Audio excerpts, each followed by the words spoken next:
Let's get sweaty.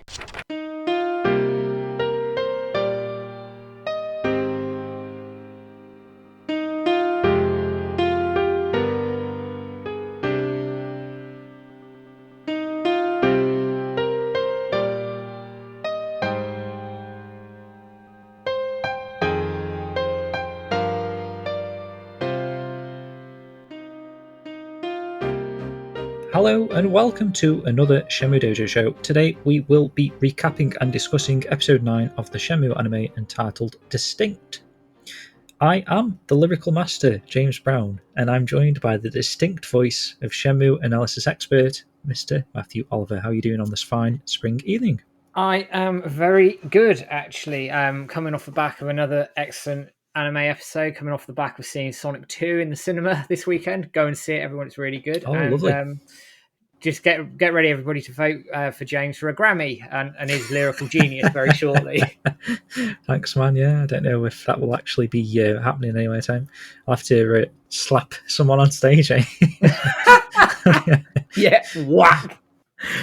Oh dear. Keep Matt's name out my fucking mouth. But yeah. Oh dear. Let's move on. We'll dodge that little bullet that everyone's seems to be talking about at the moment. No need to bring that up on our show. But yeah, another corker of an episode. Matt, before we get stuck in, do you want to take us on a brisk look back through the previous episode? Now, I see that I always say these will be brisk, and they're not. So I'm going to try and be as brisk as I can, but everybody get a cup of tea, 10, 15 minutes, you'll be all right. And a biscuit. And a biscuit, yeah, you got to get a biscuit. Right, so we open Aspiration, episode 8, with the Shenmue 2 bad ending. They put it into anime form. It's a dream that Ryo has, and he wakes up very suddenly. And then Fang Mei walks into the room, introduces herself, says, I told you you'd be back. Little flashback. And then she says, right, go to Manmo Temple. Master Zhuing is asking for you over there.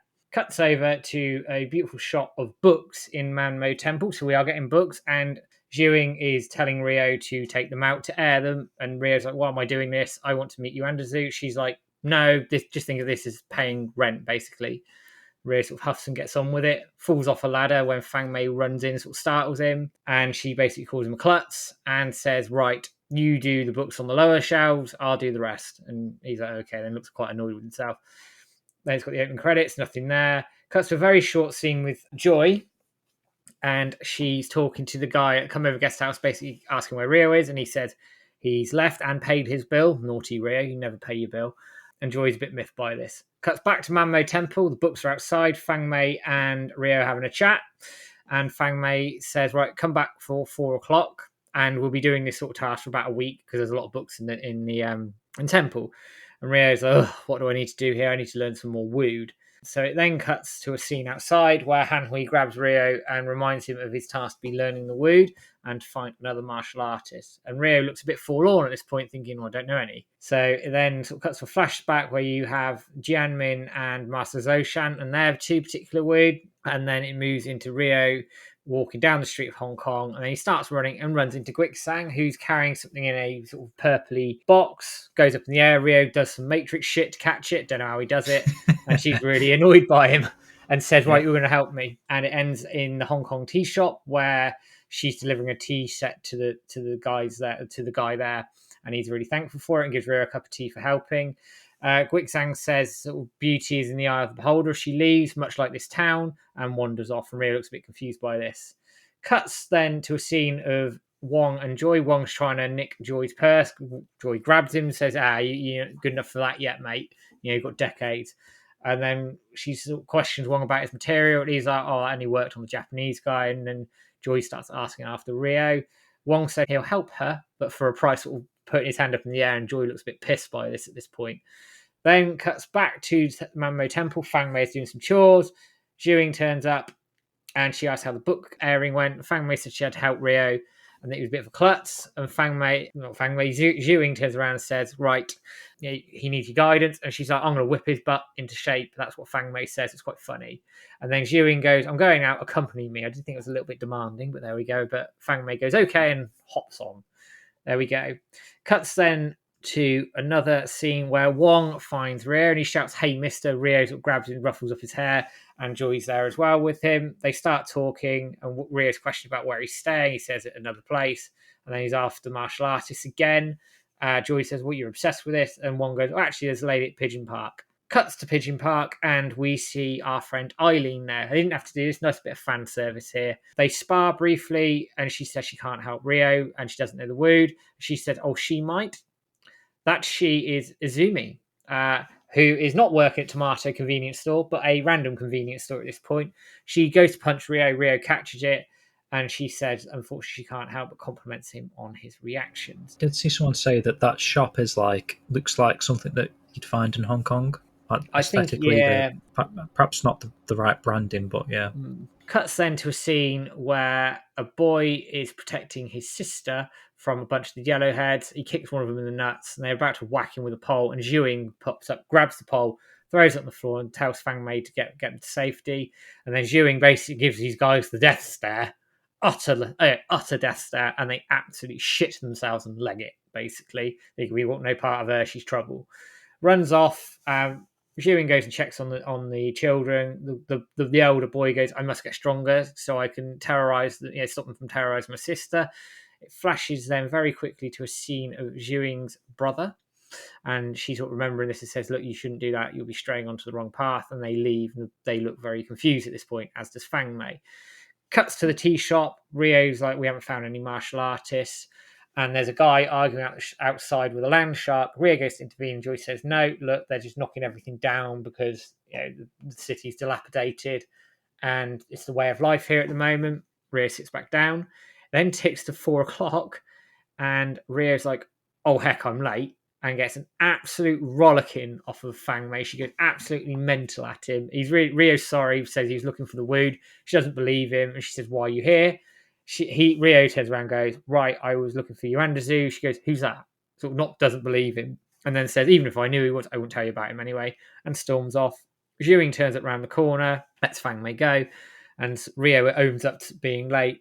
And Zhuing says, oh, you're both very similar in regards to, don't think ill of her. And that scene sort of ends there. Very quick, brief scene of Joy looking at a girl and her dad in the tea shop. And you overhear some conversation in the tea shop about land sharks terrorizing the Yantian apartments in South Car main quarter. There's a martial arts master dealing with them, which then triggers Joy and Wong to leave. Cuts back to Fang Mei doing some chores. Zhuing comes up to her and says, right, what was that about with Rio? Fang Mei calls him a fathead and says he's basically useless and she doesn't like him very much. And Zhuing says, well, actually, you two are pretty much similar. Like a straight arrow. It reminds me of somebody I know, looking at Fang Mei. Cuts outside the temple, and Han Hui slides out from behind something like he's stalking Rio at this point, and basically says the wound's not going very well for you. Rio says no, and he's like struggling to get any sort of lessons here. And Han Hui says he's lacking, and he says, yes, you are lacking. And it cuts to a little flashback with his father saying the same thing. Han Hui's asking why he practices martial arts in that as well. Joy and Wong turn up to say, go to the Yantian apartments. There's a martial arts master there. Rio legs it off. Cuts to the scene with Guixang and the land sharks. Rio turns up, basically mutilates them, but before saying that goes, you don't appreciate all the old sites. Old sites are fine, as well as new scenery. I made that mistake. Takes them down. And then Guixang gives him the next wound, which eludes me right now. I can't remember the name of it. Wasn't it Yi then? I think it might have been because Yi. we had G last time, I think. We had Dan today, didn't we? So it was Yi. At that point, Rio sort of scolded for judging her by her looks, and you can see around Fang Mei sort of laughing in the background. Rio walks back to Manmo Temple, twigs what the lesson was, runs back over there and sees Master Zhuing leant up against the wall, recites the wound, and she turns around to him and goes, you're still lacking, and the fire of revenge is now burning. It's the first time we hear revenge mentioned at this point. Rio sort of doesn't really know what to do. He's taken aback by it. He touches his plaster, goes into the temple to see Fang Mei, and he apologizes for earlier in the day, and Fang Mei also apologizes for her behavior. She also says that the Wolin Shu, a book by Yuandazu, is in the temple library, and Rio should go look for it. And the episode ends with Rio finding the Wolin Shu, and that is the end of the episode. Fine job, man. You could literally have a drinking game about the plaster touches, couldn't you, thinking about it? Yeah, you get hammered, wouldn't you? You would, because I'm sure he does it twice an episode, really, at least. which, I mean, I don't know. He's constantly thinking about his father, is he? And Landy, I suppose, every time he touches it. They've been playing that up, haven't they? Obviously, Landy gave him the scar, which was obviously different to what we were told in game lore. But they're playing that symbolism up, aren't they, of the scar and that vengeance thing. And I did like that they finally mentioned revenge. The only person who ever sort of saw it before was Yagamishi, but he never said it explicitly. It was just the Yeah, he look in looked in Rio's his eyes. eyes and he didn't want to help him, did he, at that point? No, he sort of backed away from it, didn't he? But Zhuing just called him out, straight called him out. Good episode Yeah. all round, and it sort of leads in nicely to this episode, which we've just seen. Yeah, well, if you thought those last two were slower paced, I mean, we've got a 90-mile an episode with episode 9 again. So here is the synopsis. It's Rio finds a book written by Yuanda Zhu in Shuing's library. In the book, he finds a memo of Chawan sign, which could lead to danger with one mistake. Despite the danger, Rio uses it to find Yuanda Zhu. However, instead, he is attacked by members of the Yellowheads, who are also looking for Yuanda Zhu. So that's interesting, actually, because obviously that's the first time I've read the synopsis. And like halfway through the episode, we noticed they were making a mistake with the Chawan sign, weren't they? But it's just saying the synopsis here.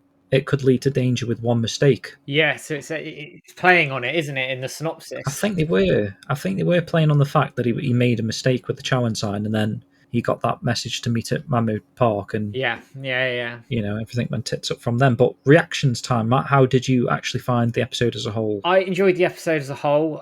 There are certain things that they've taken out, which we'll talk about in the analysis properly. But it's much faster paced, very much faster paced. It was very much game stuff all the way through. Game. I think they needed to with getting then enough episodes in for Kowloon.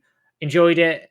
I think it made me appreciate the slower episodes a bit more, if I'm honest. But yeah, good episode, meets the mark, meets the standards. More, please, basically. Yeah, I agree. It's like another 10 out of 10.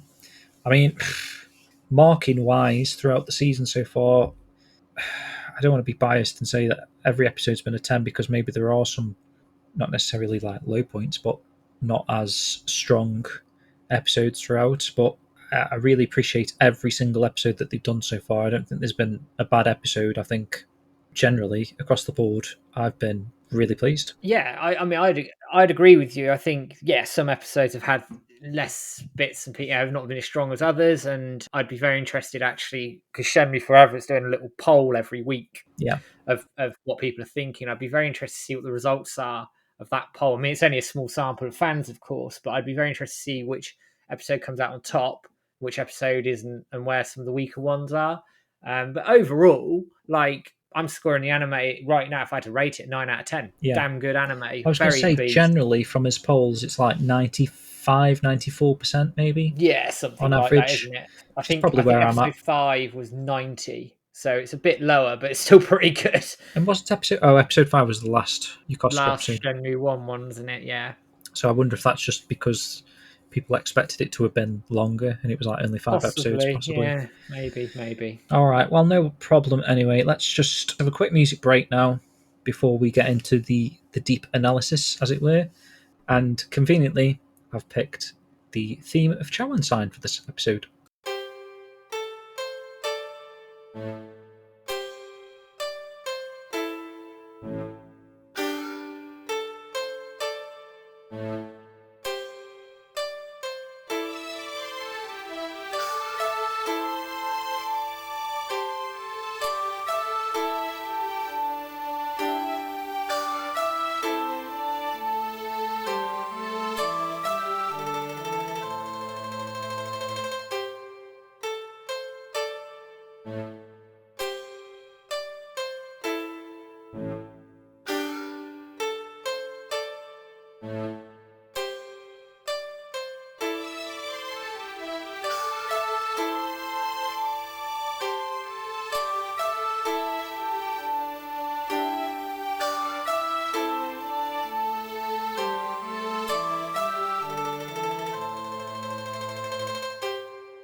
Welcome back. That was the music that plays during Chawan sign.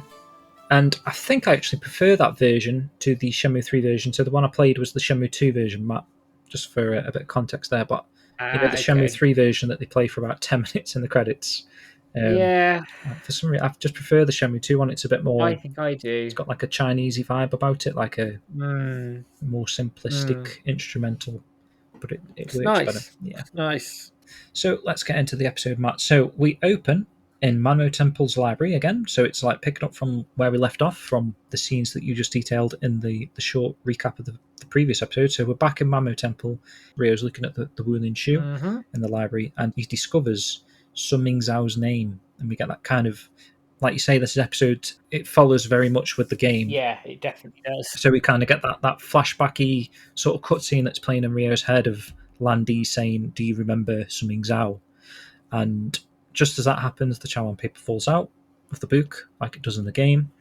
Oh, actually, I've got a point here that he doesn't actually mention the Tiger Swallow style. So whether that's been you're omitted or retconned, or you're right, and I don't think it's mentioned anywhere else in the anime, and I can't recall if it's mentioned anywhere else in the games. But also, Master Bai practices Tiger Swallow style. Tiger Swallow style, yeah, because that is the connection we've always had, that Master Bai, who could be it's something to do with Landy, in that regard. Exactly. But yeah, they don't mention it. I mean, it's not a big deal that they don't mention it. I didn't think about it as the episode was playing. It's only just now I just realised. They've I don't know. It doesn't make a massive difference in terms of the story pace and where they're going. I think it's nice to know what it is, but it's not the end of the world. They've not really been mentioning too much, to be honest, with as far as martial arts go. Obviously, we've had the only real mentions of the Tai Chi that Jamin was practicing. They haven't really mentioned any other form of martial arts, or only Ryo Suzuki style, and that's about it. The move names, like, I mean, we had the move name for Swallow Dive, but then nothing else really since, have we? 6 times. Has he used the Iron Palm yet that he learned? He may have done in some of the fights, but I can't remember. Yeah. And is the Tiger Swallow style an actual move? Do you know style of martial arts, or is it made up? I don't know. I'd have to Google it, quite honestly. Okay, because I'm just wondering if, like, because it's made, like, it could have been made up and then they didn't. It's not as important to mention, I guess. The only thing that is worth mentioning is the word tiger in there, because obviously Ryo and WoW and that sort of stuff is seen as tiger, I guess, because of his jacket and whatnot. So interestingly, I've just Googled it as you were talking about Tiger Swallow. It's also called Koin Ken, which is a unique martial art combining 2 styles of Shaolin Kung Fu into a lethal form of weaponless combat. So it's called Tiger Swallow Fist, is also referred to as. So it is a legitimate martial art. There you go. Yeah, that sounds very familiar, to be honest. Like, I might have read that on the dojo like 20 years ago. Yeah. I mean, like, someone's Googled it, and which kind of makes sense, because it is, Landy's got this brutal moves with just his hands and feet, hasn't he? So didn't use weapons. It absolutely takes people out. So we move into the Daiyuan apartments, and this was quite cool how he was taking the note that he just found from the book to the Daiyuan apartments, and that's kind of where it cuts to the scene where Ryo spots Shuing crying over a photo of herself and Ziming. We can actually see Ziming more clearly than we can in the game, with a really serious look on his face. Shuing looks happy and carefree as a child, opposed to how serious and sullen she can be as an adult, implying that Ziming's decision to pursue revenge had ruined not one life but 2, which, she's constantly kind of had that, not like a depression, but she's like held on to the fact that she kind of lost a brother, as it were. It's like kind of losing a sibling, I suppose, in her mind. But this person hasn't died, but she doesn't know where this person is, in a sense. She knows that he went off to seek revenge, like we were told in the game, but that's about as far as she knows. And unlike in the game, Ryo doesn't get caught spying. And actually, at the time, I was thinking he's actually took that note to the Daiyuan apartments to speak to Shuing. So he could have been doing that, but because he saw her having a moment kind of thing, he didn't bother to poke her at the time. He sort of left her to it, which, makes sense. And I mean, the scene itself is pretty much one-on-one with the game. She's in her blue dress rather than her red clothes here, but things on the wall, etc., are the same as the games. It's pretty much one-to-one. The photo looks really good. And actually, the photo, they're wearing the exact clothes. The buildings are the exact same. It's all spot on. That's good attention to detail. So obviously then we get the opening introduction music, head bobbing, go buy it, £1, and we end up in Manmo Temple's yard the next day, where Rio is actually quizzing Fangmei about the slip of paper that fell out of the wheel and shoe. So obviously he mustn't have got around to asking Shuing about it that night. She doesn't have a clue, but she actually directs him to the owner of the Hong Kong tea shop, which we saw in the previous episode. And I think you were saying that that's an exact replica of the one that's in the game. It is. But obviously I've never actually questioned the people in this tea shop on my playthroughs, as it were, I suppose. So I don't know if the dialogue's the same or there's some similarities there. I might have to give it a go next time I play it, actually. But yeah, it's the same one as in the game. So I think Sono did a comparison shot for us of it. Yeah, the sign is like identical in it. Yeah, but maybe like there's like one character slightly different. But Hannah was saying that it didn't make a difference, I don't think. That's right. So we end up in that Hong Kong tea shop, and we got a short scene where the tea shop owner is informing Rio that the slip of paper is a Chawan sign and directs him to Guixang. Want to take it from that? I do, yes. So at this point, Rio turns up, knocks on Guixang's door, and she says, "What do you want?" And Rio shows her the bit of paper, and she invites him in, and she teaches him about the Chawan sign, how they're used by martial arts masters of the same schools to communicate, which is similar to the games. Yeah. She then tells Rio what the characters are. So you've got heaven, which is time, earth is place, friend, bloody translation error. It's comrades. For the love of God, it is comrades. Refers to a person. And I'd be interested to see if the English dub says comrade or not. And it should do if it's consistent. Yeah. The only thing I will say is I noticed in the Japanese dub she said the word you, like Y-U-U, which, okay, like it is like the Japanese. I mean, you've got Tomodachi, which is like friend, but you is like another word for, or like the kanji, because they say the kanji different than like the actual vocabulary word. But yeah, it is friend. It's not like comrades. Like it's a word I've come across for friend rather than like it was telling me that the translation was comrade. So I mean, it does add up. It's just at some point someone's took the liberty of translating it to comrade. If that makes sense. Yeah, I'm with you. Okay, that makes more sense. If that's consistent with the Japanese dub, anyway, makes me less angry. It wouldn't be Shenmue without a dodgy translation somewhere, would it? I mean, someone can correct me on that, just because I haven't really played the Japanese enough to know. Or like obviously I did on the PAL back in the day, but I obviously didn't recognise words or kanji back then, so I wouldn't know if the kanji was the same and the word was the same and the dub was the same. You know what I mean? Yeah. And then the last one is Dragon, which refers to an action, and she teaches him the proper placement of the cups and also warns him that incorrect signs, etc., could be dangerous. Now, this is an interesting point. I can't remember who raised this in chat. It might have been Ginger in chat on stream. Actually said Guixang delivered it as though she would be doing the sign herself. So for Rio, it was mirrored.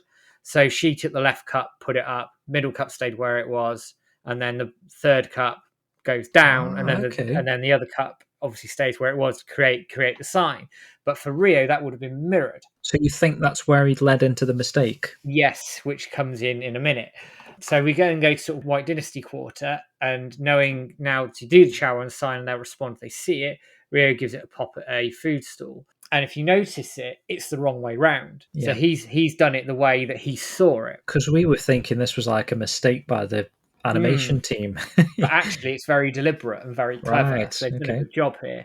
So he waits all day, and as he's sort of about to pay and leave, gets a note to go to Manmo Park for 9:00, which cuts out a little bit where he gets told to go to Come Over Guest House. Yep. And then gets the telephone call and then goes there. Fine. Obviously, you do the correct sign. You can get the scene by doing the correct version. You can, yes, absolutely. But Jianmin, was it Jianmin? Or no, it's Guixang that says to him, "Don't be careful not doing alternative signs because bad things happen."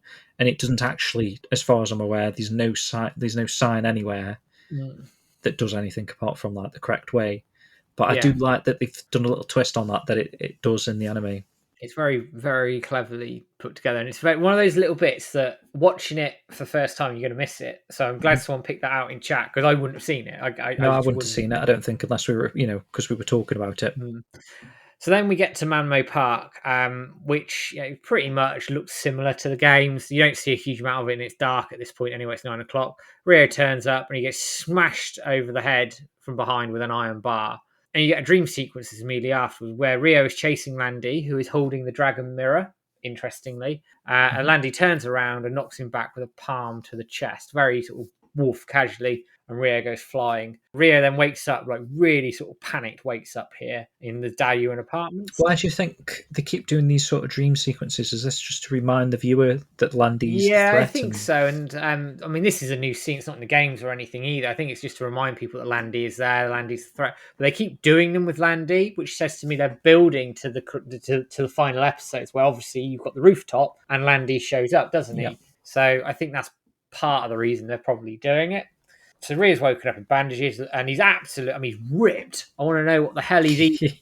Yes, he looks like the guy from Berserk. He said on stream. Yeah, he's built that, built like a brick shit house. It is, isn't he? He gets up and the room, Zhiying's room is one-to-one. The games have said that before. He noticed the photo of Zimming and Zhiying on the table, looks closer at it, reading their names on the back, which is different to the games where obviously he gets caught spying and Zhiying knocks it onto the floor and Rio picks it up and then puts it away for her. Yeah. Fang Mei comes in and scolds Rio for not looking out for himself and that Master Zhiying is worried about him. And it's implied at this point rather than shown like in the games where if you fail the fight, etc. in the games, Zhiying comes out and saves you.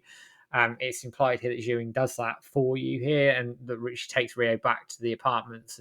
But Rio has no recollection of this. He's absolutely out of it. He's been knocked out with an iron bar, so you can imagine that probably hurt quite a lot.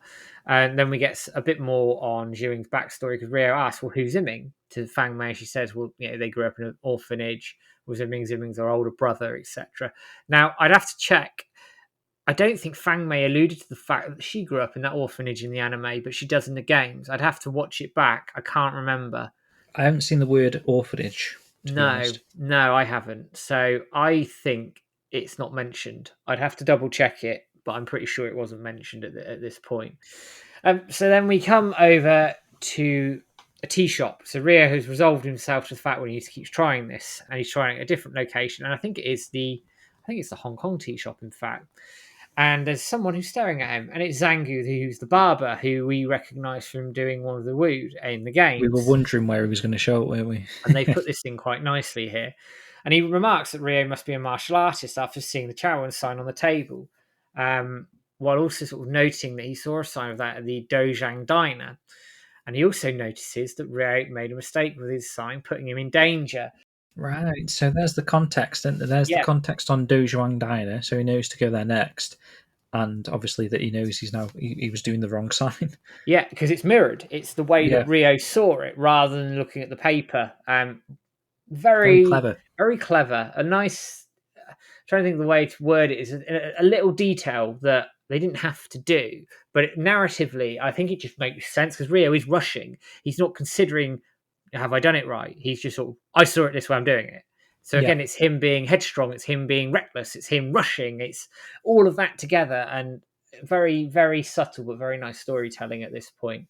Rio then asks Zangu if he's a martial artist, and he replies saying that he used to be, and there's like this massive scar on his forearm, sort of down from sort of the base of his palm up most of his arm. It's quite a long way here.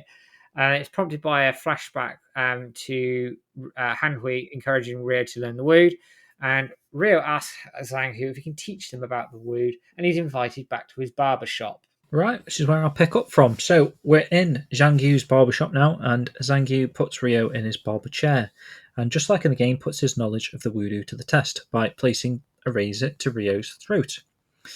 Rio actually reacts, so it's like, you've been prompted with the A button, you pressed A. Yeah, you failed. Yeah, you failed. So Zangu remarks on his fast reflexes, but states that Rio lacks something fundamental to understanding the final voodoo. So even at the time, I was thinking actually Rio doesn't move too much, but he moves just enough that obviously he's not ready for the voodoo, I guess. Yeah, he flinches at it, doesn't he, in fairness? So upon leaving, we get a little montage of the flashbacks of Iwao, Hanhui, and now Zangu all saying that Rio's lacking. It's a very common theme. He's constantly getting bullied by these elders. He brushes it off for now and decides to try the Chawan sign again. Then it leads back to Dojang Diner, which we said, obviously he gets the context to go there now. And he's trying the Chawan sign again and there. But obviously he's doing the proper sign now. And he's told that there's a phone call for him. which is just a bluff to allow a note to be left at his table telling him to meet him here at 8 p.m. So it's a slight difference. So instead of the tap on the shoulder, and I think in the game it's like a randomer, isn't it, that taps him on the shoulder, leaves a note, and then he's told to come back at 8 p.m. Yes, he is indeed. on the note or whatever. Yeah. So they've kind of used the phone call for some reason here as a different sort of style, but it works. And we skip to Manmo Temple now, where Xiuming's searching in the yard for Ryo. Fang Mei informs her that he left to visit a tea shop. Xiuming, clearly concerned about Ryo's stubbornness and his insistence on not needing her advice, paraphrasing the line from the game, that his mind is far from where it needs to be, clean and serene as a porridge. Well, see, I'm trying to do the normal line there, but she just says clean and serene as a mirror.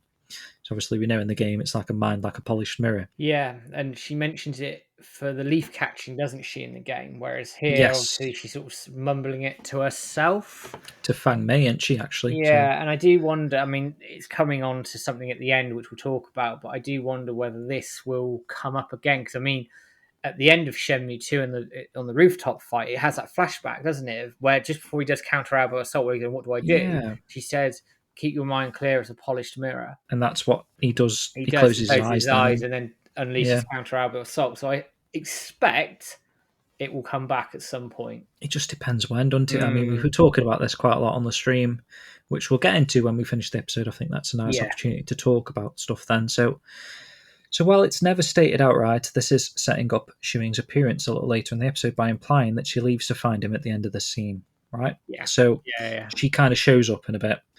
So we're back at the Dojang Diner. It's nighttime now. And Zhang enters, because obviously Ryo needs to be there at 8 p.m. So Zhang enters and reveals himself to be the service of Yuan Dezu, which we know he's... what's the word he uses in the game? He's the... he's kind of like the intel for Zhu and Diamond, but there's a word he uses. Is it informant? I think he's an informant for Yuan Dezu. That's the connection there to Yuan Dezu that we're getting now. And before Ryo can properly introduce himself, the Yellowhead thugs burst into the diner and capture Zhang. So this is similar again, apart from someone doesn't needlessly smash themselves through the window, even though the door is like not locked or anything. But for some reason, Zhang like runs towards them rather than he could have escaped in the back entrance. Wasn't it that he didn't try and bail properly? He just runs at them, going, I'm going to get captured, and then they capture him. Could have gone to the kitchen and got a bloody machete out or something. I know, but no, he just runs at them. Again, it's never explicitly stated, but in the early scene of Manmo Park, it implies the Yellowheads are tailing Ryo as a way to find Yuan Dezu, so they must be after Zhu Yandai as well. Yeah, and again, I mean, this might be a little spoiler, but I'm going to say it anyway. It's again, I think they are tailing him, as we know, when he does eventually find Yuan Dezu later on, but I'll leave it there. Yeah, fair enough. So then this leads into what would normally be considered like the watermelon fight, the big QTE. Yes. It's where you get your first action QTE as well. I think everyone like it. As soon as that pops on the screen, we're like, fumble for the buttons because it's like we didn't know it was coming. But they've kind of shortened that down a little bit, which is to be fair, because obviously they've only got so long to show. Yeah. I mean, I would have liked like quite a full-blown fight scene, and especially I'm a little bit disappointed that they didn't do the watermelon stuff, but it's fine. It's not a problem. So the thugs are dragging Zhang to Yuan. So this is the first glimpse we get of Yuan. Just as Ryo dispatches the last of them in the diner, Ryo gives them the death stare to end all death stares. It's worse than that Yu Suzuki death stare. It is, isn't it? Yeah. Very menacing. Didn't we get a death stare from someone else like last episode as well? Xiuming gave those two guys one. I think probably Xiuming's is probably more of a death stare than Ryo. Could be, yeah. So the rankings: Xiuming, Ryo, Yu Suzuki. Yeah. One of them recognises Ryo from the Golden Shopping Mall in a previous episode, which was it the guy in the red? I think it was, because I know him a bit more now after seeing Joe Kitchen's comparisons. The muscly guy out of the blue, it's kind of like a waistcoat red top thing in it. With no shirt on. And meanwhile, Xiuming is shown to be lurking in the shadows, so she's stealthing around a little bit Solid Snake, I suppose, in the shadows. Yuan is about to set the goons on Ryo until they're dispatched by an unseen force, which she must use her invisibility cloak or something. Harry Potter walks around and people just fall over. A little surprise point of this, actually, in the game, they obviously have that sort of that blur effect for her when she jumps out. Yeah, I'm surprised they yeah, yeah. didn't do it here. I just think They it could have done, would have been couldn't a they? cool little artifact to put in there. I mean, it's fine; it's not a big issue, but I was a little surprised they didn't do it, especially as they did it when Rio sparred with her. I thought it would make a good point to do it here as well, but meh, obviously And it not. just seemed a bit weird, just how like no one was by them or behind them, and they were just falling over, They just all just went down, didn't they? which was a bit strange to see, I suppose.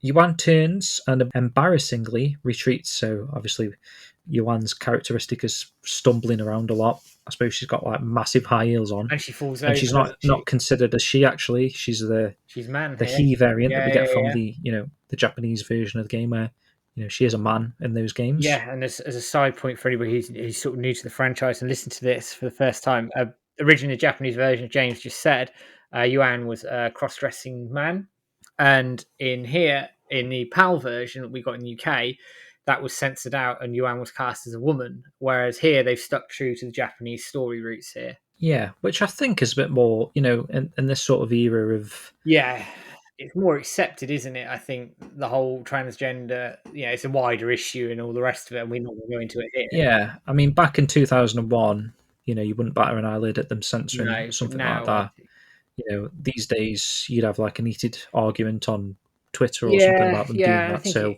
that could be the reason why they just stuck with, it as a Japanese series at the end of the day. yeah, and actually in the re-releases they didn't censor it out either. Yuan's referred to as a man. Certainly in the Japanese dub. I don't know about the English dub on the re-releases. I'd have to listen to it again. I think it's a I think they kept it. she. Yeah, I think they did keep it because obviously you got Liesl Wilkinson, aren't you? Voices Yuan, so Yeah, of I course, think yeah. they did keep that. So not a problem anyway. It's Mhm. it's what I was expecting, to be honest. Yeah, and me. So Rio recovers Zhang and properly introduces himself this time with the letter to Iwao. He's surprised that the Chia men have extended their reach to Japan, so he sees that the letter's from Yuandazu, and he's surprised to see that. I think, did he ask who Iwao is, or? Yeah, he goes, "Oh, who's a wow?" Yeah, looking at the letter, and then Rio tells him. Which I thought was a bit weird, because if this is Yuandazu's associate, you think Yeah, they'd kind of be in the know a bit, wouldn't you, about what's going on, but he clearly doesn't. he clearly doesn't, yeah. So Zhang tells Rio that Zhu went into hiding after being targeted by the Chiyu men, and that his current location is unknown to him. Okay, so that kind of makes sense. I don't know how long he's been in hiding for. Has he been in hiding since this happened, do you reckon? Since the start of It makes you November wonder. the 29th, whatever? It sounds like he's been in hiding quite a while, and we know Landy's looking for him. He's been looking for him a long time. There's that flashback to that restaurant in the Shenmue 1 arc. I can't remember what episode it was in where Landy is looking for him. The Shuhei Hall. Yeah, and then that's where the guy says, "Oh, yeah, Yuandazu is involved at getting the mirrors to Japan." That makes more sense now. Now you've said that, I wonder, because we were questioning that whether that was a flashback or not. Do you think he was just searching for Yuandazu then? I think he was looking for the mirrors and Yuandazu, and I think that context was there. Yeah. So Zhu sounds like, when you add that in, sounds like he's been in hiding quite a while, and Landy's always been looking for him. What sounds like to be quite a while as well. So, which could be what leads them towards Hong Kong, really, because at the time he's in Yokosuka still, and he's still in Japan, I think. Yeah, I believe so. And then he shows up at that Shuhei Hall, which, if we're led to believe that isn't in China, where Switch has found the comparison of it, and it's like Japan, an actual restaurant in. So he could have still been in Japan, questioning some Chinese guy about Yuandazu, and then that made his decision to go back to Hong Kong because their new motive is Yuandazu. Yeah, maybe that is the motive, because they know that Yuandazu knows something about the second mirror, and he didn't realize that Iwao had it all along. Yeah, so we could get a bit more explanation on that at some point.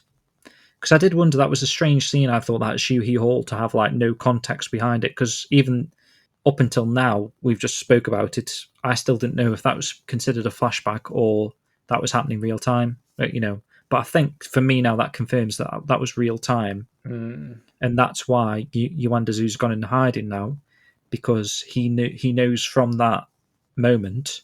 Maybe he got a tip off from that restaurant guy that Landy's after him.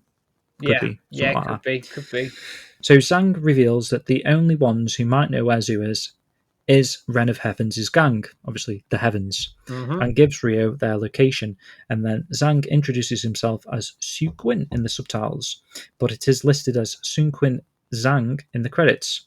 I'm assuming they're calling him by his first name rather than the last name in the subtitles, but don't know what he actually said in Japanese. I wonder, did they not say Zhang at all then? Were we just saying Zhang because we know his name is Zhang? He's called Zhang in the games, so we just carried on with it. It's the same for every character though, because like if you play the Japanese dub, obviously you get Harasaki, don't you, instead of Nozomi. You get the first names or the surnames, whichever order they are in the Japanese dub. So that people probably know him as Su Quin, maybe, if you played the Japanese dub. I can't remember. I don't know, but I'm fairly in the English dub. What is the English dub? In the Japanese dub, English sub for Shenmue 2, subtitles it probably says Zhang. Yeah, it says Zhang. It definitely says. But I wonder if they actually pronounce Su Quin. Could be Shu Quin or whatever. I don't know. It's an interesting point because it threw me off a little bit. I was like, "You what?" But then when Spag said it in chat, it made sense. Yeah. Right. So after getting his information from Quin or Zhang, whatever you want to refer to him as, we go to Beverly Hills Wharf, and Ryo is bluntly asking some shady-looking characters where he can find Ren. They react badly to this until Ryo asks again. They sort of have a mini fight. Ryo puts one of them in quite a nasty wrist lock, and actually one of the made me laugh a little bit where one guy goes to punch Ryo, sort of misses, and another guy comes in, misses Ryo, and just twats his mate in the face. Yeah, quite funny. Yeah. That's something you'd expect to see in the game, actually. Yeah, it's a different spin on the warehouse number 8 stuff in where the gambling areas are in Shenmue 2, but it's the same end result. You go to the gate at the Beverly Hills Wharf, rather than the massive fight where the screen fades to black at this point when it's a trap. He gets smashed in the face, full on in the face, with another iron bar, and he goes, "Damn it, not again!" As I go down, which I thought, well, he's only just been hit by one like a day ago, hasn't he? Yeah, so he's smashed in the face again with an iron bar. And actually, the thug designs here are the ones from the number 8 warehouse fight in the game. And I know I've got an image that Joe Kitchen put together. He rigged up for us again. He's brilliant at doing these when we're streaming, because I can pull these up on stream and put them in the templates and everything. And I'll put it on the screen for everybody so everybody can see the scene together and see the comparison between the two. But it's quite cool. Then cuts to Wong's boat. Ryo is woken up by Wong, who reveals he blew some major credibility to make sure that Ryo got away mostly unharmed, which is interesting. So I want to know what he did to sort of save him. Wong isn't able to lead Ryo to Ren, but gives him the Heaven's Light and says it's the best way to meet him is to say you've got money for him. And slightly different, isn't it? It's slightly different because what they're doing is cutting out the need for him to earn money in the game. Obviously, you get off the boat, you beat some people up, you find Cool Z, Sam, and Larry. They go, you got $500. You go, no, because you didn't know you needed it at this point. You go earn your money, you come back, you donate. There you go. They've cut that out. Makes sense. Which made me wonder, like, why were they introducing Ren so early? Because good point. They just wanted to make him a bit more of one of the main characters. Yeah, maybe want to make him more of a presence. Like, why is he looking for Ryo? And then all of a sudden, Ryo turns up. It's interesting as to how that's going to play out. I mean, it works. It's just strange that they decided to add that in, because now it didn't need to be in there because Ryo was the one that ended up still hunting for Ren at the end of the day, wasn't it? So indeed. So before leaving, Wong warns Ryo not to show any weakness to Ren, and it won't be taken seriously without nerves of steel, which is sort of a play on what's going to come up in a minute, and what I think we were saying on stream last week. Also, as a note, Wong's boat had the Bonanza Brothers capsules again. But at least no Waves of Morning Haze. No, unfortunately, because that music's quality. It's what I've got planned for the next song. Actually. There we go. So Beverly Hills Wharf, Ryo turns up with the lighter, and the thugs say to him, "Come back for some more." And he just shows the lighter, and they let him in. He says, "I've got money for Ren." They let him in. Says, "Go on ahead."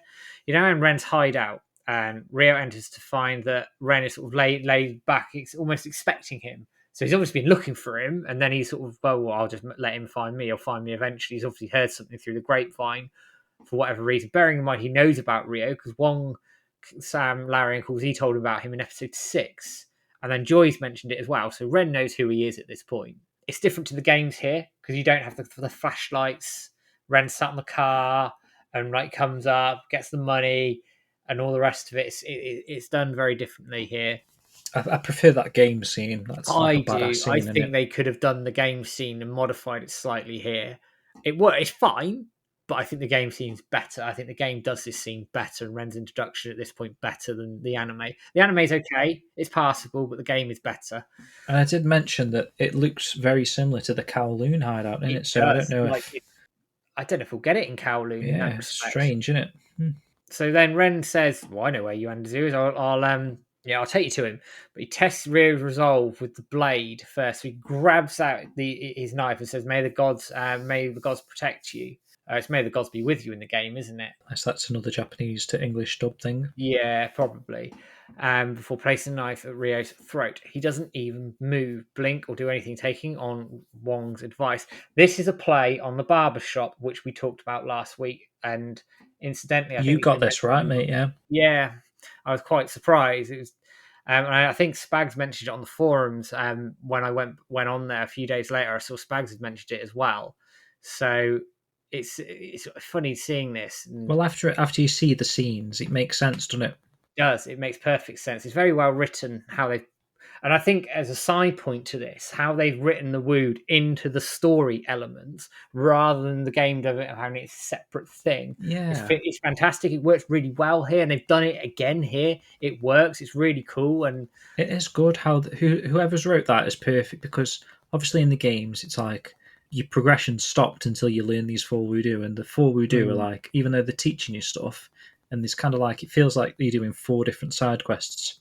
yeah, In the anime, they've progressed the story to a certain extent, but linked back to the wood. So the yeah, wood weren't like he just went off and did four wood in a single episode. They've split it into four episodes, but at the end of this episode, in a sense, we're planning to go to Kowloon, if you know what I mean. So yeah. even though he's only just learned the barbershop wood, we're already at that point. So it's really nice how they've integrated them into the overall Hong Kong narrative. Yeah, for sure. I think what they've done very well here is they've taken the game elements and pieced them together in a different way, but narratively made it work.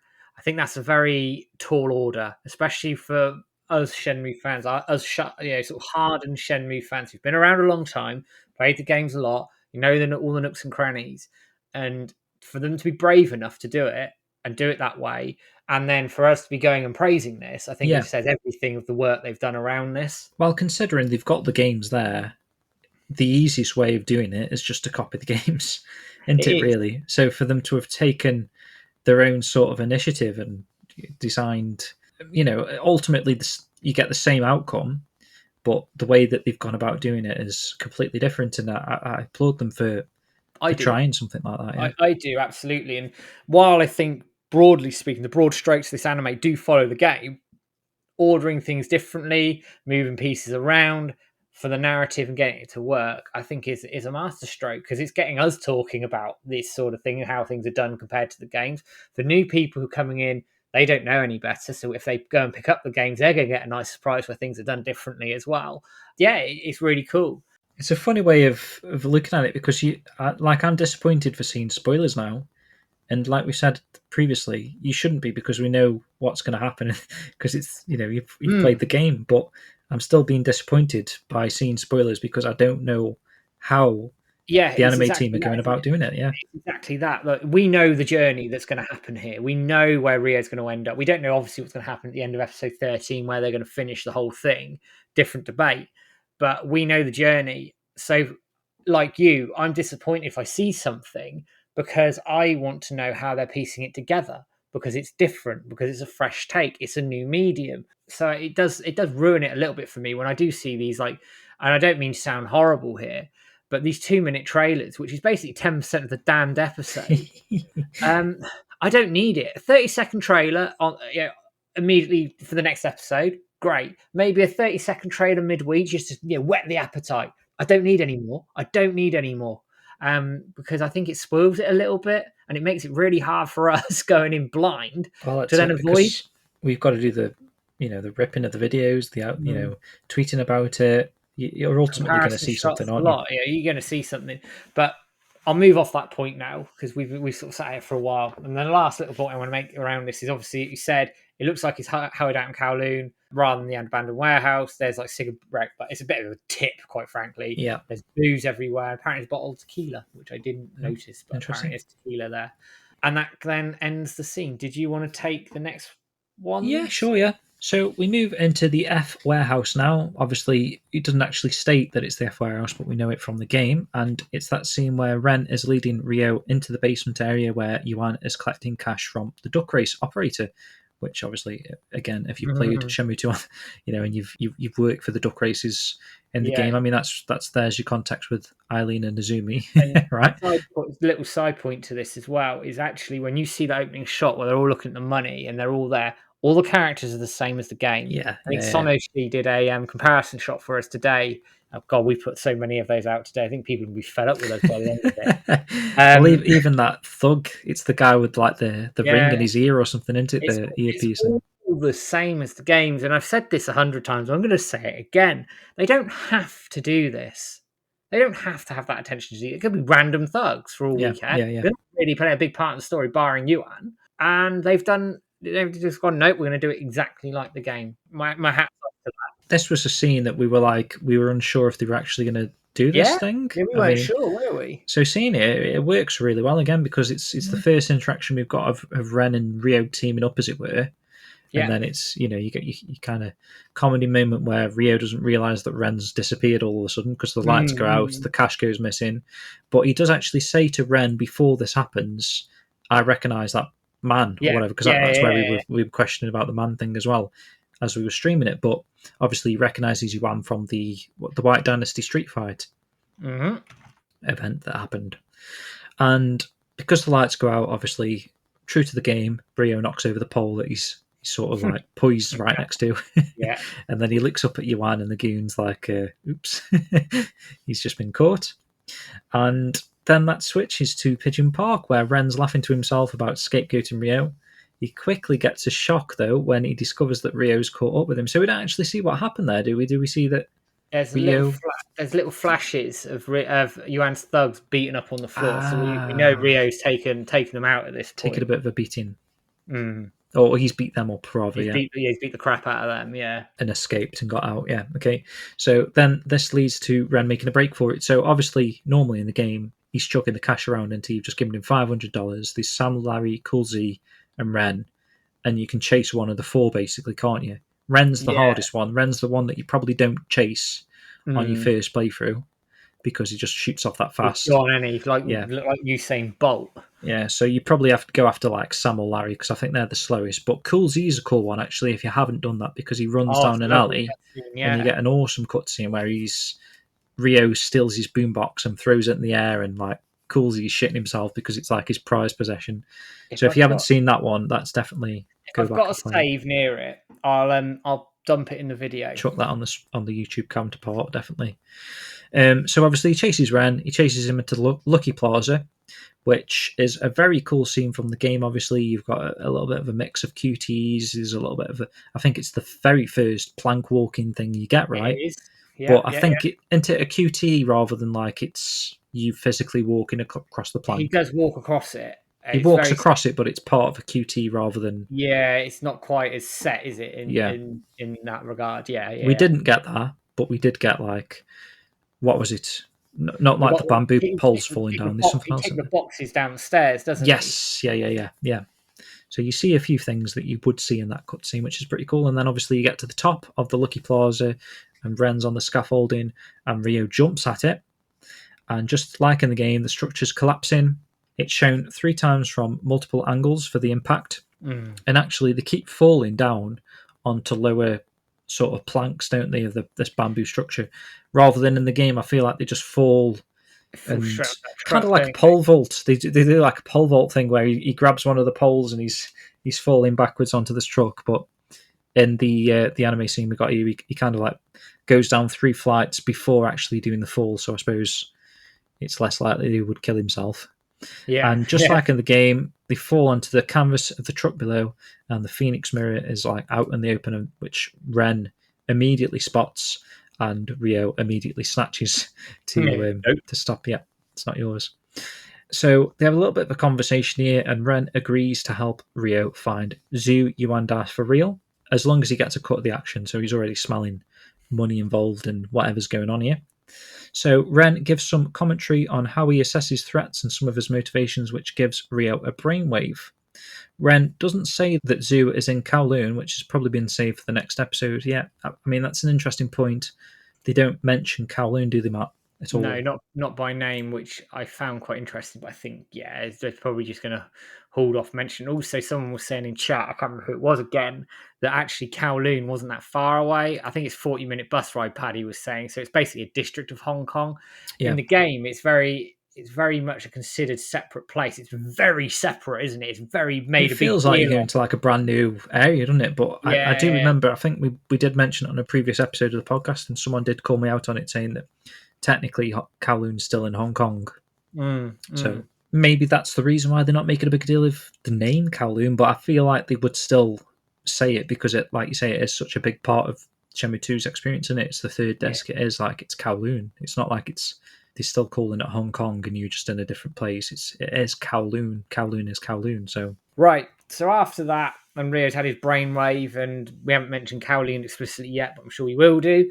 We go to Zangi's barbershop again, and he tests Rio again, and Rio doesn't budge an inch. Now, I'm going to pick a hole in this, and this is the games as well. If you fail it and go back, you know what's happening. So in Rio's context, he knows what he's going to do. So how can you fail? Yeah, I know what you mean, but I've seen people. Well, yeah, that play it like about 5 times. They play it about 5 times, and they're like, "I'm pressing A. Is it not registering my A? What is going on? I'm pressing A, aren't I? What you know?" Yeah. It's just interesting, isn't it? It's just, yeah. I just wondered from Rio's point of view whether that was a. I think I did it. To be fair, my first playthrough, I think I fucked it up like 3 times before realizing. I probably did. In fairness, I just wonder from a story point of view. I think, to be fair, that moment is probably maybe the first and only moment in a video game where you're prompted to do something that you don't have to do. Yeah, I think that's that. There's something in that you don't expect to see that. And obviously, whatever the barber guy saying, Zangi, he makes it clear not to move. But like you say, because it's a game, it's a reaction, isn't it? You're playing a game, yeah. It's all through Shenmue, isn't it? It's you QTEs and what you do a lot of QTEs in Shenmue. Let's beat around the bush. So when one comes up, your reaction is to press it, which is insane. Really, it's another small detail that just separates Shenmue from any other video game in history. Doesn't it? It's like it's that detail that the game is teaching you what it's trying to teach to Ryo. It's just insane. Mental, isn't it, how they communicate these sorts of things. I mean, I do think from an anime perspective, I do think it's a little bit of a story hole because Ryo knows what he's going to do. Well, I assume Ryo's know what he's going to do. He may not. He may just walk in there and he's going to get knifed. But yeah, I know what you mean. Like he goes back, sits in the same chair. Yeah, it's the same scene, but this time he doesn't move from the knife because just technically he's learned the woo now. Just a minor point, but yeah. But I suppose in real life, just taking that into context, if you were sat in a barber's chair and he puts a fucking blade right up to your neck, even if it's the second, third time, your neck, you can't help but your neck have a tremble or anything, right? So yeah, absolutely. What we'll say is this is 1-to-1 with the games. You get like Zangu over the chair, in the mirror and everything. It's so really, good. Really well put together. He reveals the final word, Dan, never be shaken, remain calm, resolute to make the proper decision. He says, Zangu tells Ryo that anyone can have courage, but courage without any foresight will land you in all sorts of trouble. And he looks at his scar on his arm, suggesting that Zangu obviously did something without thinking and ended up hurt. I would suggest it's new to Zangu's character because I don't think it's even intimated in the game. I don't know if it's on the character model. Joe Kitchen, if you're around and listen to this, let us know in the comments below because I'm sure you're rigging these guys up. You might have seen something we haven't. It then sparks a brainwave of about why Xiuing refused to help him find Yuandazi. So we then cut to Manmo Temple again. Ryo confronts Xiuing, and he now understands that she won't help him. Why? Thinking he'll be led astray like someone else in her life once was, aka Zimming, her brother. Xiuing then fires back at Ryo, asking what he intends to do when he finds out the truth about why his father was murdered and what he will do if he found out Awao was killed by mistake. Now, interesting, Rio doesn't have an answer, but Xiuying does, and she goes, "You're going to kill him." That revenge, even after learning Wood, and you still don't understand that martial arts are there to protect people's lives. And she says that in the games as well. That martial arts should be used to protect people's lives, and don't forget that. As he leaves to go to Kowloon, and then Rio informs Xiuying that he's leaving and he won't be a burden to her anymore, prompting a silent flashback to Zimming, leaving to join Chi Men. They don't actually mention Chi Men explicitly, but I suspect they're going to as we get on into Kowloon. Xiuying decides not to fight Rio's decision, but I reckon she's going to follow him. But this is what I'm interested in, and we were talking about this earlier. They didn't do counter elbow assault or the leafs. Now, counter elbow assault is a massive story point. We know this. He closes his eyes, he does the counter elbow assault, mind clear like a polished mirror.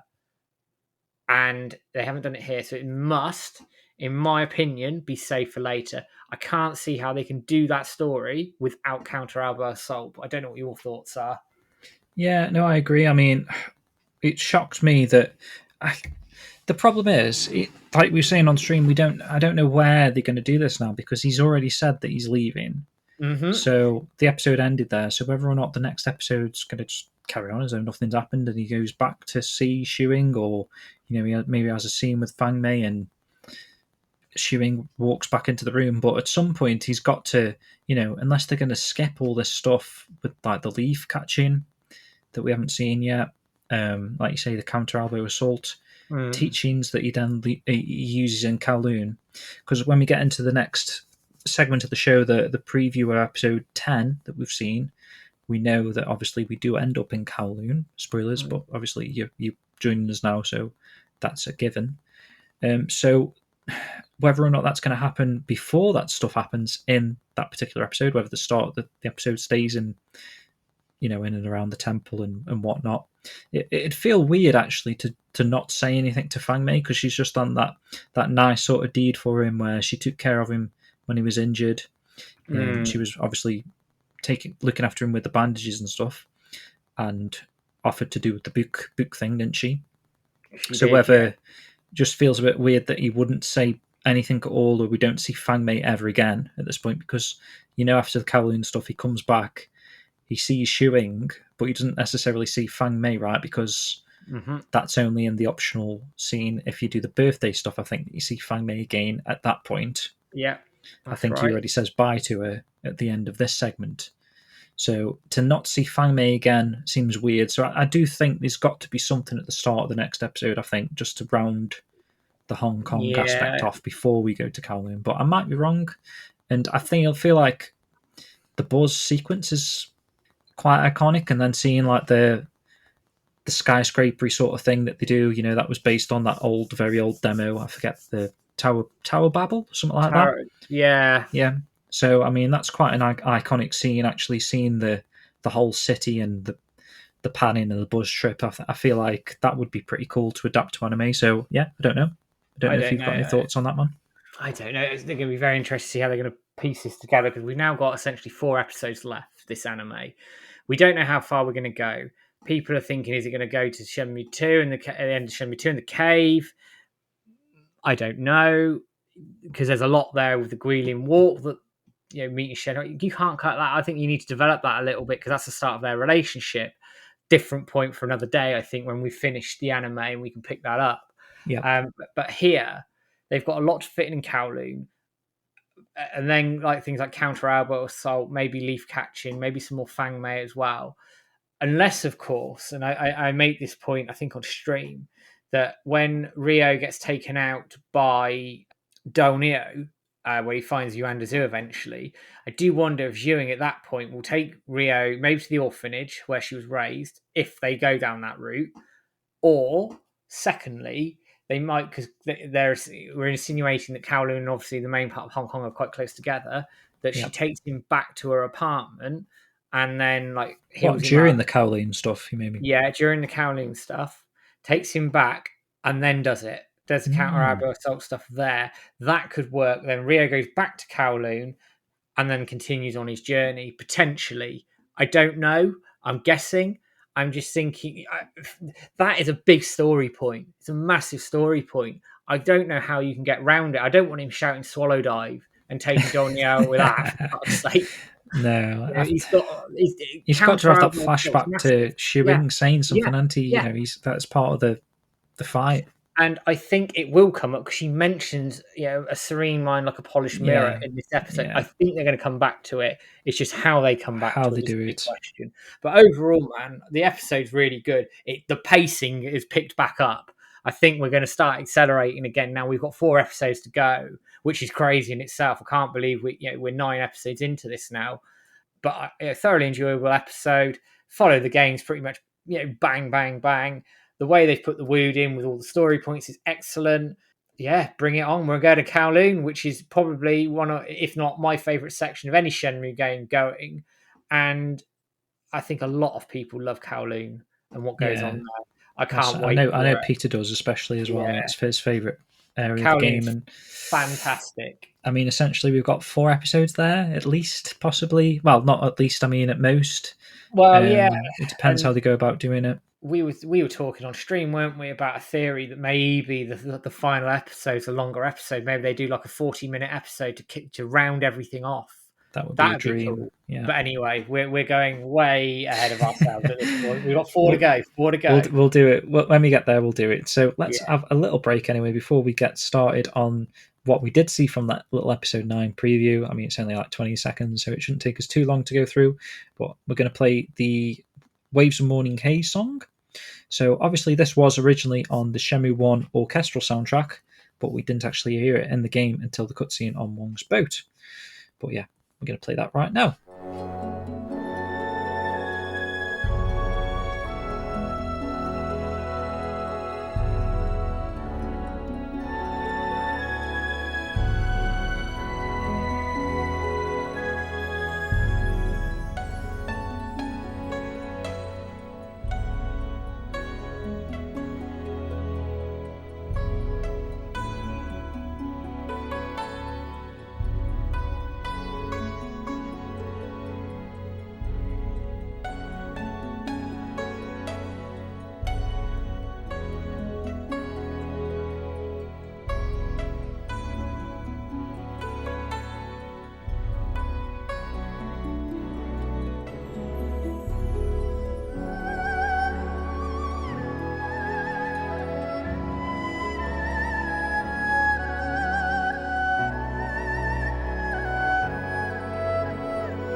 Welcome back. That was Waves of Morning Haze, essentially from Shenmue 2.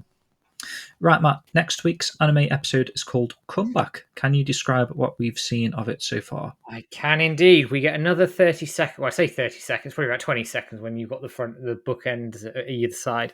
So we are now in Kowloon as anticipated, and Rio and Ren are about to enter the room where you discover Doll Neo. You're in the Dancing Dragon building, of course. Rio enters first, and he says he's looking for Yuandazu, and Doll Neo emerges from the shadows. And it's the first time we hear his English voice. And I have to say, I interviewed Joe Daniels when ages ago, and having heard his voice as Dol Neo, it sounds really good. Really impressed with his voice, actually. Very much like the games. I think it's slightly more refined than games, but really enjoyed it. And you see the thugs come in, and Rio's like, right, okay, we'll have to fight these. Ren bursts in, takes them out, and Dol Neo just turns around, punches both of them square in the face, and sends them absolutely flying. And then that's the end of it. Great little teaser. Stop giving me too many teasers. Just a little 30-second teaser after an episode. 30-second teaser in the week. I'm happy. That was a really good teaser, though. That's probably a good teaser, just to set, like you say, set you up nicely. So you know Donu's in the next episode. Yep. You know that is like, well, I think you just mentioned it there, the Dancing Dragon building. Mm-hmm. So from what we were saying, I reckon you're going to see the heading to Yang's shop. Yeah. Obviously, you're going to find out that he's working behind the scenes for whoever. I forget who it was in the game. Is it Donu or? Yeah, he works for Dol Neo, doesn't he? He works for Donu, and he gets a bit. He tips someone off, doesn't he? Essentially, that someone's looking for him. And I think he does tell them to go to the Dancing Dragon building, right? Yeah. Is it Yang that says that? Yeah, and gives them the code. Gives them the code. Dragons don't sleep, and obviously that is the door because we noticed it from the little scene there. That is the room that it looks like they head in to meet Donu for the first time. So yeah, I mean, what else are you going to expect from next week's episode, Matt? Do you think? I mean, obviously we've just spoken about the Hong Kong stuff that we want to see, but in terms of Kowloon stuff, what is going to come prior to that or after that? Do you reckon? Prior to it, you might get a little bit of leaving Hong Kong. After that, I think you'll get Rio and Ren escaping. I think they'll do that. I think you can do that fairly swiftly, actually. So we'll get all the Dol Neo chases and fighting, etc. You might get the scene on the roof where Ren asks who Rio is hunting, and he tells him it's Landy, and then Ren's quite surprised and talk about the Chi Men. I do wonder if we'll get the Huang wiretapper stuff that may come in at that point and the tapes.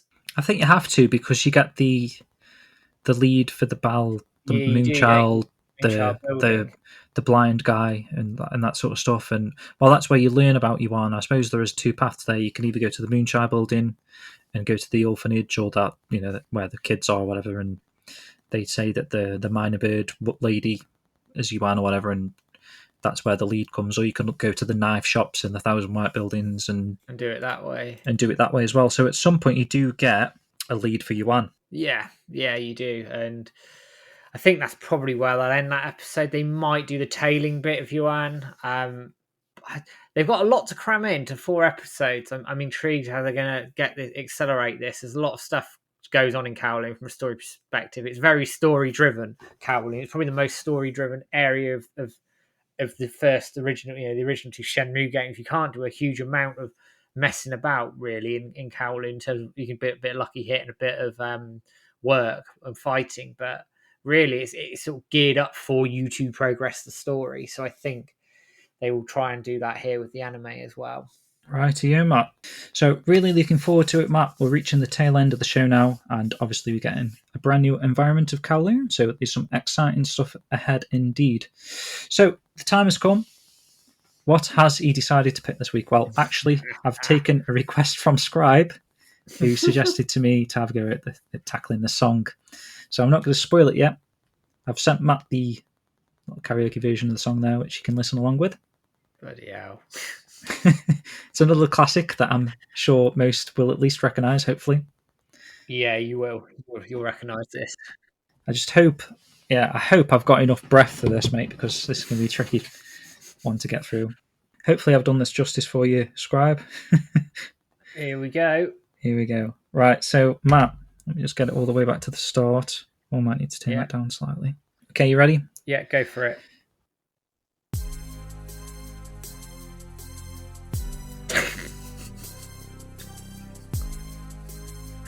Good luck, man. As I walk through the valley of the fragrant olive trees, I take a look at my pouch and realize it's full of leaves. Cause I've been grabbing, picking herbs so long that even my daddy thinks that his back pain is gone. But I ain't never picked a plant that wasn't worth it. Me be treating like a nurse, you know that you're hurting. You better watch how you're digging and when you're walking, or you and your masons might be dying in the stone pit. I really hate to bet because I'm broke. As they croak, I see my toad in the leader's smoke. Fool, I'm the kind of girl that all the villagers really like. On my knees in the night, saying prayers to the starlight. Been spending most my life living in a Greenland paradise. I lift flowers with my mind, living in a Greenland paradise. We eat garlic all the time, living in a Greenland paradise. There's no need for Chawan sign, living in the Greenland paradise. Look at the situation that I'll be facing. I can't live a noble life. I was raised by the wildlife. I gotta be down with the hoof team. Too much goat watching, got me chasing white deers. I'm an educated girl with prophecies on my mind. Got that star in the sky and a gleam in my eye. If you thugs come around, then I'll unleash my powers and I'll stare you down, so don't arouse my anger, fool. Death ain't nothing that I feel today. I'm living life baking pie. What can I say? I'm 16 now, been around since 1910.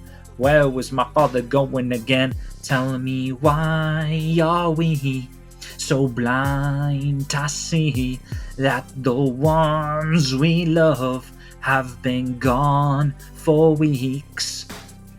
Been spending most my life living in a Greenland paradise.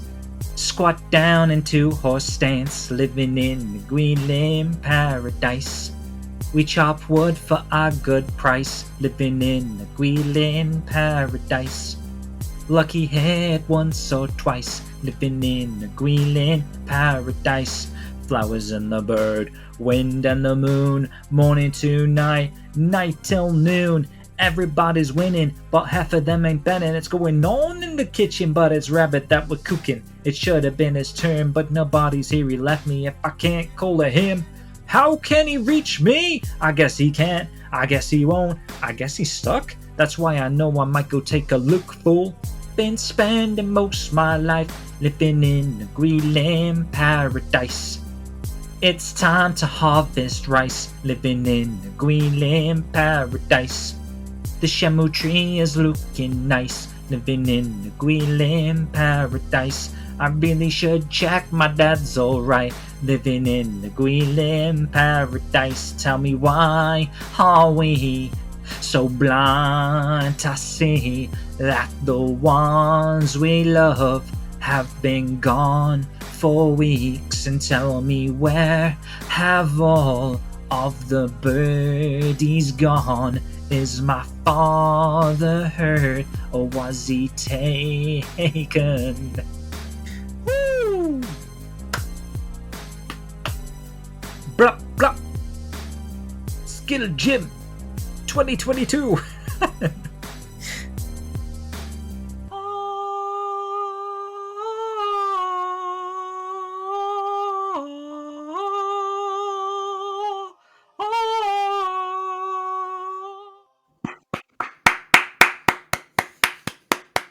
That's all I have to say to that one, man. Fucking hell. Thank you. I could have done that better, I think. No, fucking good job on that, man. Thanks, man. Fucking hell. Whew. So, thanks, Scribe, again for the request on that one. Mr. Trick with announcing my album on the April the 1st day. That's a good one. I like that song, actually. I didn't know the lyrics all that well, if I'm being honest, until I actually tried to tackle it. Hell of a job, man. I reckon I know the song. Yeah, it's a long one.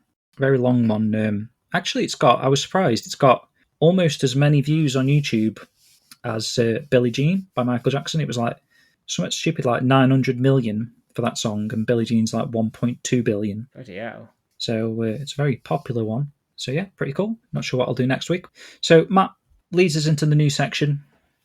Speaking of April Fools, let's get the elephant in the room out of the way.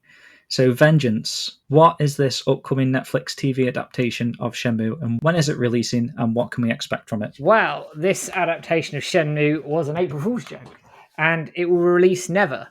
It was a very well put together joke by Jibby. He does these every year, actually, and they're always outstanding. This is a particularly outstanding one.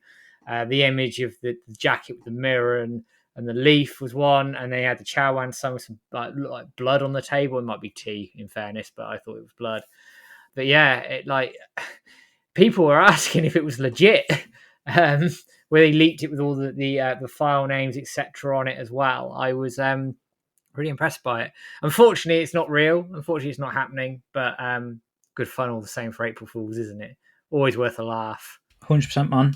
Obviously, he kind of outdid himself last year, didn't he, with that Shenmue Mania he did with Sliver of Sands, and that was crazy last year. So, but I mean, this, like you say, even it fooled quite a few people. I had a few people messaging me privately as well, like saying, "Is this real or not?" So yeah, he always tends to do a really good April Fool's joke, which is cool. Next up, Matt, we mentioned them a little bit earlier in the show. Joe and George Kitchen. They have just released a brand new video. It was kind of based on that last week's episode. What happened here? What's this video about? And obviously, you'll play a bit of it in the background. I will, yeah. I'll play some of it so you can see it. I might even see if I can get the music underneath it so so you can hear some of it. So Joe and George Kitchen, again, have written some brand new Shenmue-inspired music. And this is based on Zongquan, our friendly homeless guy in Kowloon shopping centre, fighting off some yellowheads. And it flashes into a fight scene there. You've got some yellowheads sat in Manmo Park as well. I won't spoil too much of it. Again, the work these guys do and the quality of these videos, the fact that Joey's rigging these up in the game engine. I know he's had help, he's been taught how to do this, but and everything. But he's taken this and run. They've taken this idea and run. I'd love to see if they'd ever put together a little fan game or something. That'd be awesome. I think you were saying that as well on stream, if I remember right. It would be amazing, wouldn't it? And a few people mentioned the prequel thing that they did with the WoW. Yeah, that would be awesome. It was ridiculous. Absolutely ridiculous how they did all of that. And then sort of to add to it, I just, these guys are talented, really, really talented. I mean, we get Shenmue 4. WiseNet would be onto a really good thing here by hiring them to write the music or write some of the music. I mean, I bet they'd do it for free, being Shenmue fans anyway. It's crazy. Get them involved, guys, seriously. Yeah, I think they should be involved. I think they should be involved in Shenmue 4, and like you say, it's not just what they're doing with these videos, it's the music that they're creating as well, and the authenticity of the actual instruments and everything that they're using to create these pieces of music is great. So next up, I have got a Phantom Riverstone post. I don't know, I mentioned it earlier, that's Shuhei Hall. Yes. Let's get the post up. So obviously, I think it was Koji, he found on Twitter almost the exact likeness of this from the anime, the Shuhei Hall that Landy's seen at, and as we spoke about a little bit earlier, where they get the context for, I assume, like Yuanda Zoo going into hiding. But this is an actual restaurant based in Yokohama, and unfortunately it's actually closing for some reason, or they're moving from this particular building that you've seen in the anime to a different location for some reason. I'm not sure why. Maybe they've been getting people in harassing their staff or something for news on like China. Where is the mirror? Yeah, exactly. So they're having to move now, unfortunately, and that is going to happen on the 15th of May. So if you're down in Yokosuka for some reason, perhaps you're there for that upcoming event, which I think starts before 15th of May. So perhaps you could add this to your list of pilgrimage places to go to before it's completely vanished off the face of the earth, and obviously it doesn't look like it does that you can visit in the anime, so it would be a shame. Apparently it's like a long-running business or a long-running chain of restaurants, so I suppose it's just like McDonald's shutting and moving somewhere else. It's not really an issue for McDonald's, but I mean for a specific location it's quite a big deal, I suppose, if you were planning on visiting. So Matt, anime release in Japan, when's that happening again, just to remind people? So the anime release is happening on the 7th of April, midday Japanese time, which is 4 o'clock in the morning UK. It's going to be streaming across a lot of the main streaming platforms, including Amazon Prime over there. So I'd be interested to see if maybe after it's all run over here and Crunchyroll, etc. I think Scribe was saying this in chat earlier. that maybe like a company like Netflix or someone can pick it up, so you can pick it up outside Crunchyroll. We'll see. I'm excited for the Japanese fans to join us on the journey. I know there's a lot planned in terms of Shenmue events, the 3-phase events, the live stream, everything they've got going on over there as well. Yeah, I'm just pleased that they're finally joining the party, because they're going to be by that point 9 weeks behind. True. Which is crazy to think of, isn't it? Really, that they're on catch-up mode, I suppose. But if they're going in blind, they've done a really good job based on like all the stuff that we've been chucking out. So. Oh God, they're going to be annoyed with us. We've been throwing out spoilers left, right, and centre for them. Yeah, I mean, it's not our fault. It's whoever decided that they're going to be a 9 week behind us for some reason. I don't know, but all the same, it's coming out very soon if you're listening to us from Japan.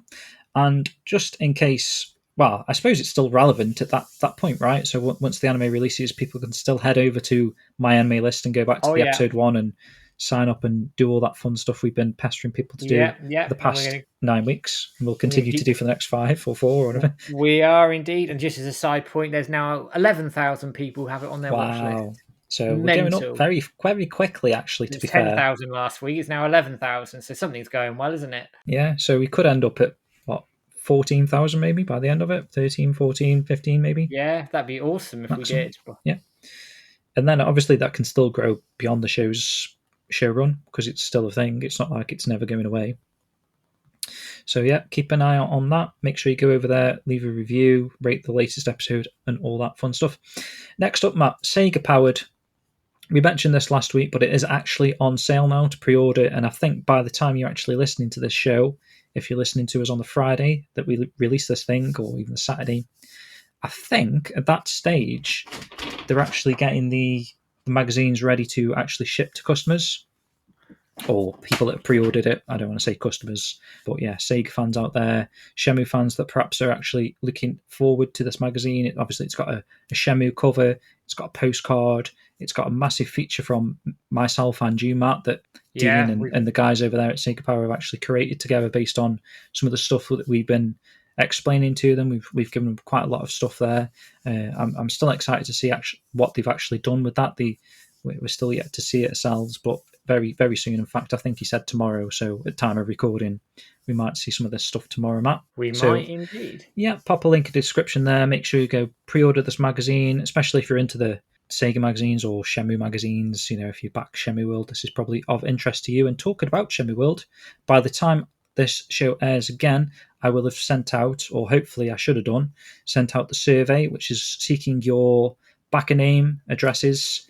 So obviously your backer name is going to go in the middle pages again, like last issue. So make sure you get back to me. I'm going to give you like a 2-week grace period, I think, from when I send out the surveys, just because obviously the way we work, it's like the magazine's finished, done and dusted kind of situation. So I'm still waiting on the processing fund from Kickstarter, the payments there to come through, so that I can go ahead and order stuff. But obviously I'm not going to order stuff until we've got your backer names in the magazine. So make sure you can get them back to me ASAP, along with your address, because obviously then I can ship the magazine straight to you as soon as all the stuff comes in, which hopefully will be sometime in May, because what we are now, we're at the start of April. Yeah. So there's still going to be like at least 3 weeks before I even place the order, I would say. So even after the 2 weeks, I'll probably have to remind a few people just to tell me what your backer name is going to be for the magazine. Make sure all that's done and dusted and ready to go. And I think even if you don't give me your backer name, I take your name from the Kickstarter for the people that didn't. So if you want a specific name, make sure you let me know in the survey that's going to go out this week. I've got 2 bits of news hot off the press. Oh, go for it, man. So Jason DeMarco, who went onto Twitter while we were recording this and had an open forum. Ooh. So I asked him, what about merchandise for Shenmue the Anime? And he said, interestingly, the merch rights are with Sega, so we'd have to ask them, and he doesn't know of any current plans. So, if we want merchandise, hound Sega. There you go. And then the second bit of news, and Shenmue Forever asked this question. I didn't. I thought I might have been a bit too forward, and I don't think he'd comment on this publicly too much anyway. But Shenmue Forever asked, are we going to get a season 2? And Jason DeMarco turned around and said, if enough people watch this season. And for those of you who don't know who Jason DeMarco is, he is Senior Vice President at Adult Swim. So he's high up. He headed up the Shenmue animation project from Adult Swim's side. So quite simply, if we want a season 2, get people watching this damned anime. Is There we this go. Q&A thing still going on, or is it? It's just finished. Okay. I just happened to spot it. I wonder what they gauge as like how many people watch this anime. You know what I mean? Don't know. To warrant a season 2. In comparison to the other anime that are on Toonami, Shenmue is constantly number 1. It leads the Toonami block. Now that might help it as well, but it's always the highest viewed anime. It's been the highest viewed anime for weeks. It's been trending on Twitter for weeks on end. I think we're in a good position, but let's not take it lightly. Let's finish the job. I'm just looking now. It's nice to see so many Shenmue related questions when he opens the floor up in it. Yeah. So interesting on the merchandise that they don't know it's like in Sega's hands. So we've got to assume a Blu-ray, and I feel like we've heard about a soundtrack, but I might just be making that up. I don't know. I think we'll get a soundtrack and Blu-ray. I think whether we at get the very else. minimum, right? Yeah, I think Sega would be mad not to go in all in on this, especially for us lot. We'd lap it all up. But anyway. Thanks for those little bonus bits of news there, Matt. That's literally live as it happens for you hot there. Off the press. Hot off the press.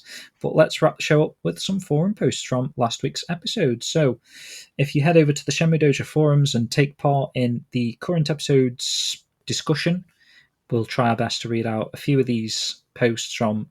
I like to try and go for like new names, new users. So if I see you, if you're a brand new user and you leave a fairly decent sized comment, not just like one word, if it's a few sentences, and obviously it does a good job at summing up the episode and sharing a good opinion on the episode. Obviously we don't want like this is the worst anime I've ever seen, and we're not going to read that on air. So make sure you're at least somewhat positive, and you'll probably get a chance to be featured on the show. So I'm going to start with a user called Shinchuk, who says he's going to be that guy and says that he prefers Fang Mei's personality in the game over her sassier anime personality.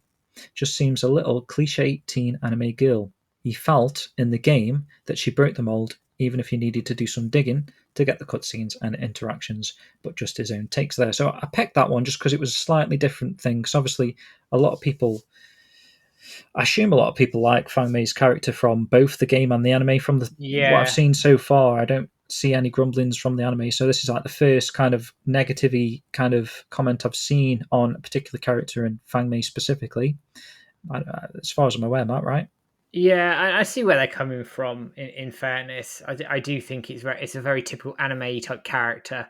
I don't mind it. I think Rio getting bitched about was quite funny. She's very ditzy in the game, though, isn't she? She very forgetful. She walks out with the washing basket and then forgets and comes back in. And I think she's a softer character. She's more gentle in her demeanor in the games, whereas here I think she's a bit more in your face, a bit stronger. I think a lot of the female characters in here, I think they've played up their stronger character assets, which is absolutely fine. No issue with it at all. And I have no issue with the portrayal from between the games.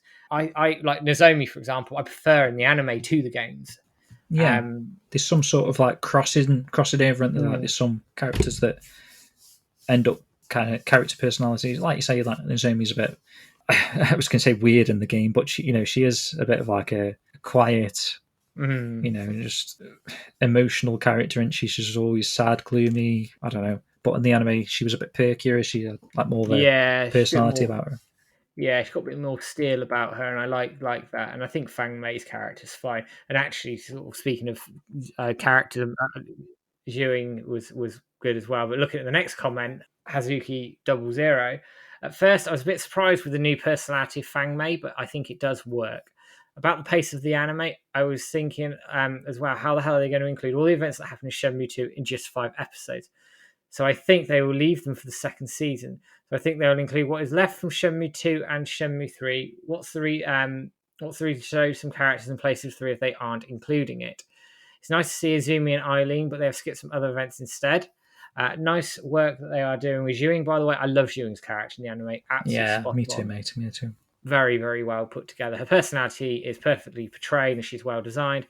I always loved her in the game, all her appearance, helping Rio, and it seems they're making it happen again. Looking forward to the next episode. Right, good stuff, man. So next up, we've got Tornado Kick. Very fitting name, although we didn't see it in the show. Who says, I think this was my favourite episode since the Yamagishi one. The last couple was spent setting up the characters, and this one starts to flesh out the world a little bit more. It doesn't feel as thinly spread as the previous ones. The episodes since Hong Kong have felt very much like set-up episodes. It does feel like Kowloon is going to either be gutted or perhaps we'll only see the start of it, if any of it. Well, we know that's not true anymore, but yeah. Donu has a voice actor, but I guess they might not actually get into the Kowloon plot beats and leave him as a cliffhanger for next season. That's interesting that someone had that conception only last episode. That said, great episode overall. Pleasantly surprised to see Eileen and Azumi, however, briefly. I really like how they fleshed out some of the secondary characters like Zhou and Hanhui, or how we've taken some time away from Rio to peek at other characters like Shuing and Fangmei as they interact. Yeah, agreed. Even Rio has a bit more personality without breaking too much from his stoic stance. As silly as it might sound to those who aren't fans of the game, I'm excited to see the Chawan signs, just because Chawan signs. Anyway, far more pleased by this series than expected. I loved the loyalty to the games, partly because friends and family who have heard me talk about Shenmue for 20 plus years are finally getting to actually see and appreciate it, even if in abbreviated form, which is another nice point, Matt, actually, isn't it, that this is a more easily digestible sort of content for Shenmue. You can share it to your family if you want to, your brothers, sisters, siblings, parents, and show them like why you're such a dedicated diehard kind of fan, and you've got like a 1,000 bits of merchandise on your walls and shelves and stuff, and people probably think you're a bit of a weirdo or something, and you can actually show them now why you love the series so much. Yeah, and again, it's doing its job, isn't it? If you're getting people into it through the anime, and then people pick it up, pick the games up, and all the rest of it, and start to understand where we've been coming from all this time, then it's doing its job, and it's doing its job wonderfully well. I mean, we had a guy in stream the other week who hadn't played the games, only knew Shenmue properly through the anime, is now picking up the games. That's what we want from all of this at the end of the day, and just long may it continue. I think the anime's been excellent so far, and it's a really good entry point for people into the franchise and the wider lore and communities and everything else in between. For sure, man, for sure. So we come on to Shensun with the last comment of the show, and he said, "Love the episode. It was great, and it's awesome to see Ewing finally called Rio out on his bullshit motives." Okay. Very true. That boy wants revenge first and foremost, and he does. I'm really enjoying these slower paced episodes. The anime team pretty much stated that they preferred the Shenmue 2 characters, so it's no surprise they're focusing on way more than the Shenmue 1 cast. I also think it's safe to say the anime is finishing on the Kowloon rooftop, which will make a great finale. Remember, the anime team said they're covering most of Shenmue 2. I don't think a walk through Guilin, talking to Shenhua, would make a good finale for the anime. Save that for later. At the very least, at the end of episode 13, show Rio finally meeting Shenhua by the river and then end it there. Maybe some picture scenes in the credits of them walking through the forest. We did kind of talk about this quite a lot on the stream, didn't we? We did. Which, I mean, we could talk about for another 20 minutes, so we'll save it there because obviously we don't know what's going to happen. It's just all speculation at the moment, but bring it on.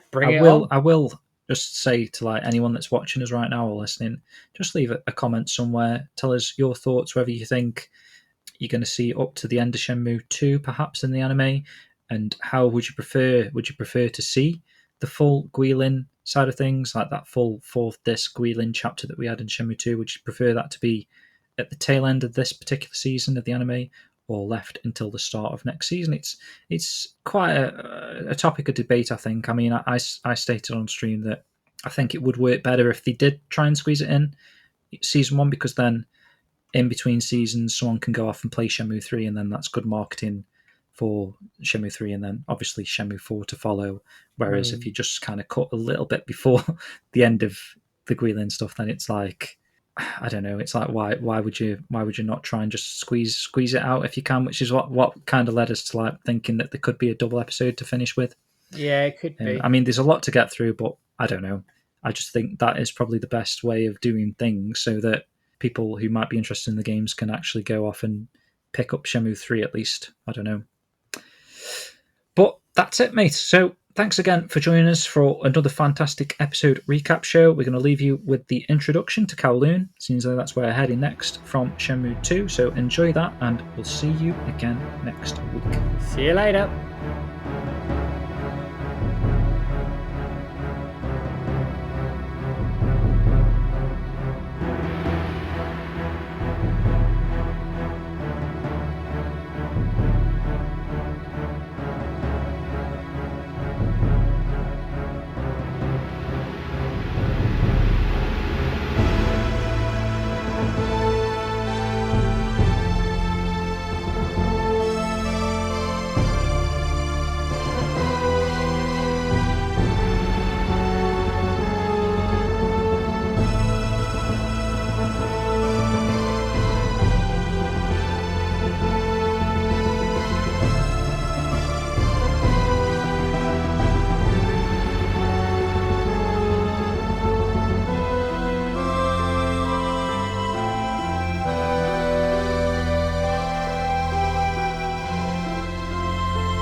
Ah, look at the time.